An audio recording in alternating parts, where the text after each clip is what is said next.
Guillaume Fard, revenons d'abord sur les faits hier soir. Tout a commencé un peu avant 23 heures, c'est bien Oui, cela? c'est cela. Il y a eu donc cette attaque du commissariat de la Courneuve avec plusieurs dizaines d'individus qui sont venus avec des cocktails Molotov, des mortiers d'artifice, divers projectiles.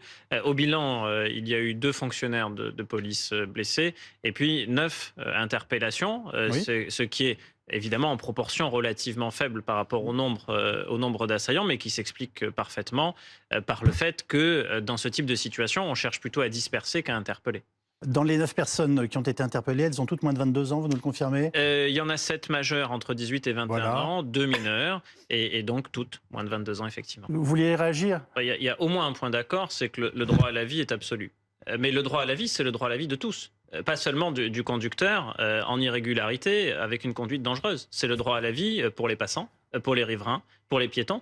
Et dans combien d'affaires de ce type dont on parle assez peu, on voit des personnes fauchées, des personnes qui décèdent, des enfants qui décèdent.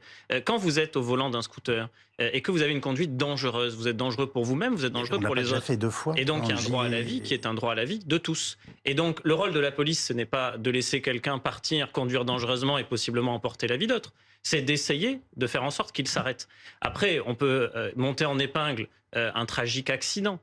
Parce que c'est tragique, effectivement, personne n'a à mourir dans ces circonstances. Le conducteur n'a pas à mourir. Mais des passants, des riverains, des piétons n'ont pas à mourir non plus. Mais est-ce qu'on peut rappeler déjà factuellement ce qui s'est passé et ce que l'on sait des événements de mercredi soir? Et après, on compare les questions qu'on doit se poser sur les conditions, notamment de l'arrestation du jeune homme. Si on est factuel, on doit évoquer qu'il y a 2 versions qui s'opposent. C'est ce que je suis bien en train de vous demander. Mais, en tout cas, sur le point de départ, il y a un scooter qui refuse de s'arrêter à un contrôle de police. Ils sont 2 sur le scooter. Ils sont 2 sur le scooter. Un jeune homme qui est dont la future victime, blessé, dont la victime de 18 ans. Et à un moment donné, il y a un véhicule de police qui prend en chasse ce scooter, un deuxième qui arrive en renfort, et ce deuxième, en se décalant, en faisant une embardée, va percuter ce scooter. Et effectivement, un des 2 passagers occupants de ce scooter va décéder. Maintenant, sur les 2 versions... On voit en ce moment même la vidéosurveillance, où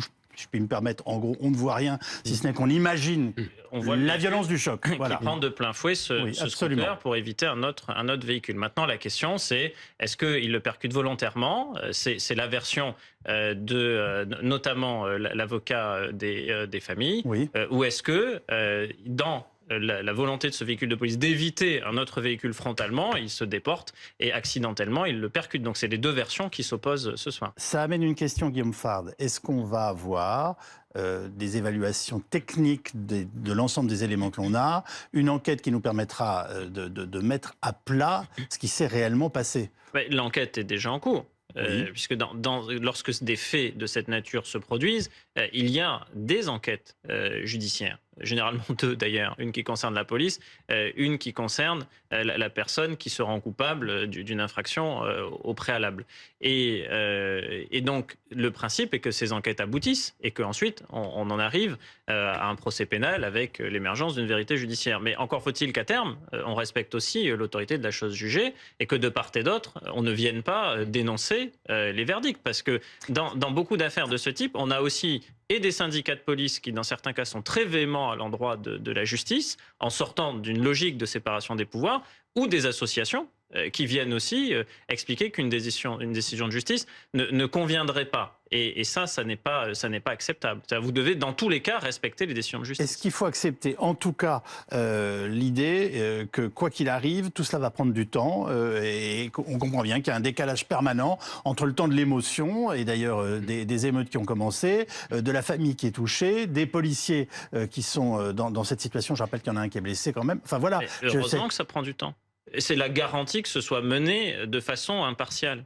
Que dirait-on si ça prenait quelques jours? Ce serait une enquête négligée. Il faut laisser le temps de l'enquête. Les policiers ne sont pas en garde à vue pour l'instant. Non. Le temps de l'IGPN, c'est combien de temps si finalement on doit mettre ces policiers en garde à vue? C'est très variable.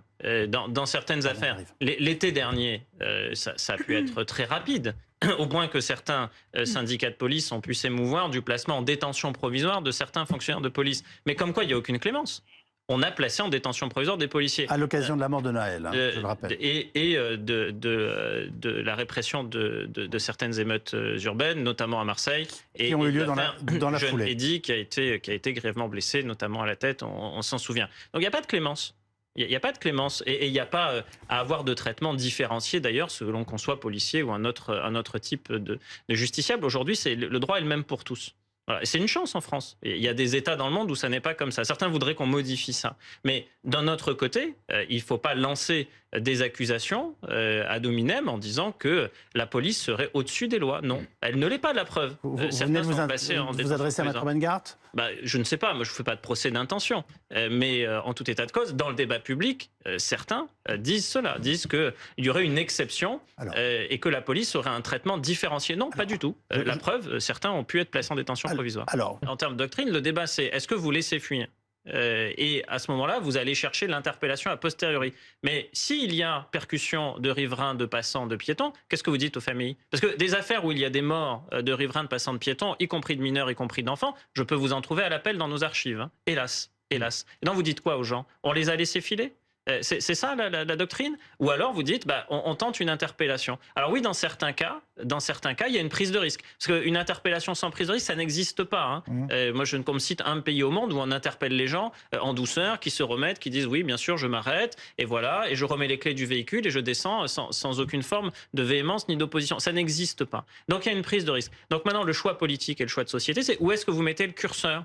Est-ce que vous acceptez qu'il y ait des morts qui sont percutés par un véhicule en fuite qu'on a laissé filer, parce que pas de risque pour le conducteur, ou alors est-ce qu'il faut accepter une prise de risque qui est que dans certains cas, ces affaires se terminent mal. Guillaume Fard, il y a quelque chose qui était bien plus marginal en 2005, c'était l'utilisation des fameux mortiers d'artifice contre les forces de l'ordre. Aujourd'hui, c'est devenu quasiment systématique. Oui, ça s'est généralisé parce que ça n'est pas... C'est si simple, pardonnez-moi, vous allez me trouver naïf, mais de s'en procurer, d'en acheter, de les trouver... Relativement, alors il y a différentes méthodes. Les acheter sur Internet reste une méthode relativement sûre pour s'en procurer. Il y a un marché de contrebande, notamment depuis les applications mobiles chiffrées. Pendant les émeutes de l'été dernier, il est arrivé que des professionnels de la pyrotechnie soient victimes de pression, voire de menaces, voire d'intimidation pour qu'ils cèdent leur stock gratuitement. Hein. C'est de la prédation pure et simple. Certains s'en sont émus d'ailleurs sur notre antenne.